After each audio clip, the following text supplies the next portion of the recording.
All right, we're coming up on Halloween, so we are going to read a Halloween book called Creepy Sheepy by Lucy Ruth Cummins.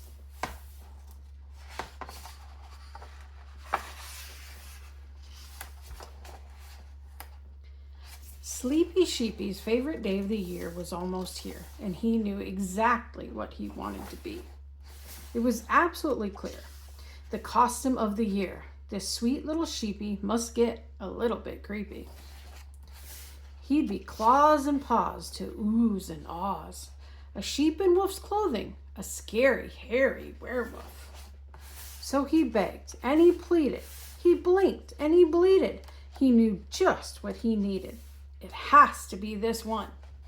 And he reached up tall on his little hoofy toes until he grabbed the last one, and he wouldn't let go.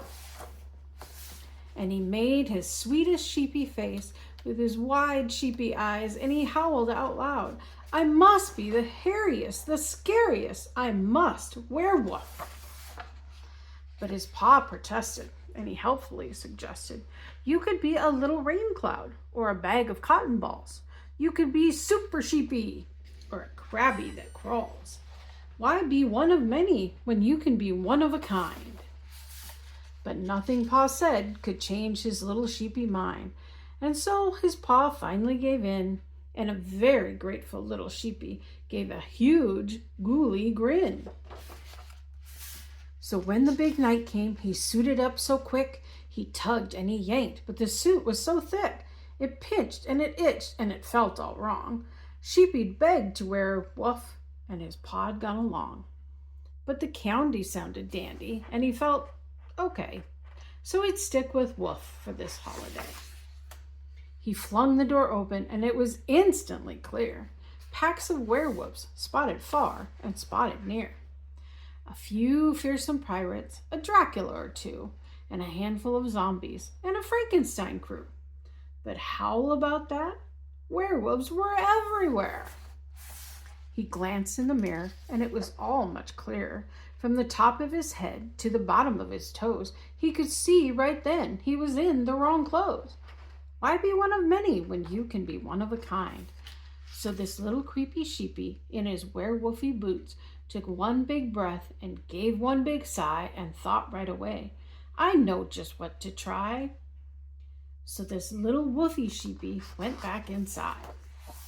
And when he came back out, he was a pajama sheepy with his blankie at his side, and he happily declared, as his chest swelled with pride, "I am the sheep walker. I snooze while I stride." His two parents chuckled as he ambled door to door. He hollered, "Trick or treat," then ambled even more. With his eyes squinched up tight, while his treats overflowed, he weaved through the wolves as the jack-o'-lanterns glowed. By the end of the night, with his baggy dragging low, his squinched up eyes squinched up doubly so, this little sheep walker was moving slower than slow. So Pa Sheepy scooped up his little sheepy with his goodies in tow, and he put him on his shoulders in the moon's foggy glow. And when they got through the door, Sleepy Sheepy ate a few more treaties, brushed his little teethies, and let out a huge yawn. Then he sheep-walked happily to his bed that night, and they tucked him in tightly, and they turned out his light. "He's our sweet little sheepy, and he's one of a kind." And then they whispered, "Happy Halloween," just one more time.